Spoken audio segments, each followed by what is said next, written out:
Everyone, কেমন আছো তোমরা সবাই? আশা করি সবাই ভালো আছো আর আমিও ভালো আছি। তো কালকে কাজবাজ থেকে এসে কালকে তো মার্কেট সেরকম ছিল না। তো বর বলল যে আজকে কাজে যেতে ইচ্ছে করছে না। আমি বললাম যে অনেক দিন ঘুরতেও নিয়ে যাইনি। তো একটু বললাম যে তুমি কোথাও নিয়ে যাও না হ্যান ত্যান। তো বললো যে ঠিক আছে চলো আজকে কাজে যাবো না, আজকে যাই কোথাও ঘুরে আসি। আর ঘুরতে যাওয়া মানে কি এই মানে কাছে পিঠে যেতে হবে, কারণ এই বৃষ্টির ওয়েদার বুঝতেই পারছো যে কোন টাইম বৃষ্টি নামবে কোন টাইম মানে এমনি ঠিক থাকবে। তো ভাবলাম টোটোটা নিয়ে যাই, বাইক নিয়ে গেলে তো ভিজে যাবো।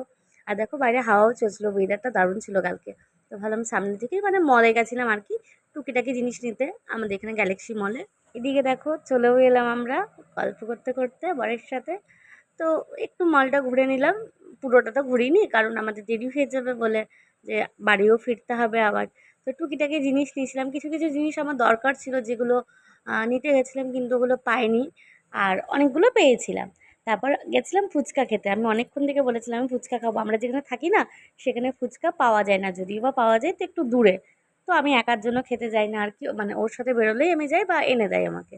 তো কালকে আমার এই বাজারগুলো করা হয়ে গেছিলো, শপিং করে নিয়েছি। তারপর বিরিয়ানি কিনেছিলাম, যেটা ক্লিপ নিইনি। তারপরে গেছিলাম রোল চাউয়ের দোকানে, ওখানে ওয়েট করলাম অনেকক্ষণ, মানে বানাতে তো টাইম লাগবে তাই। আমার দেখো এইটাই বিরিয়ানিটা আমার জন্য নিয়েছি, আমি বলেছিলাম যে তোমাকে কিন্তু দেবো না, কিন্তু তাও দুজন মিলেই খেয়েছি। আর ওর জন্য নিয়েছিলাম চাউমিন আর রোল, ওর এই দুটোই ভালো লাগে বিশেষ করে। তো আমি বললাম যে ঠিক আছে এই দুটোই নিয়ে নাও। আর যেখান থেকে আমার বর রোলটা নেয় না, মানে একটা রোল খেলেই আমি মানে একটা রোল পুরো গোটা খেতে পারি না, যদিও বা খেয়ে নিই একদম পুরো পেট ফুল হয়ে যায়, মানে আর কিছু খাওয়া যায় না।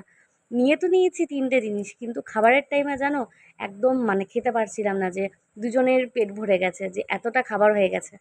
শুধু বলি যে এটা খাবো ওটা খাবো, কিন্তু একটু একটু খাওয়ার পর না পেট মানে আর আমার দেয় না যে আর আমি খাবো। ওটার জন্যই চিৎকার করে, যে সবসময় বলে যে এটা খাবো সেটা খাবো, যখন আনা হয় তখন খেতে পারো না, সব কিছু আমাকে দিয়ে দাও। আর ভিডিওটা কেমন লাগলো কমেন্ট করে জানিও তো।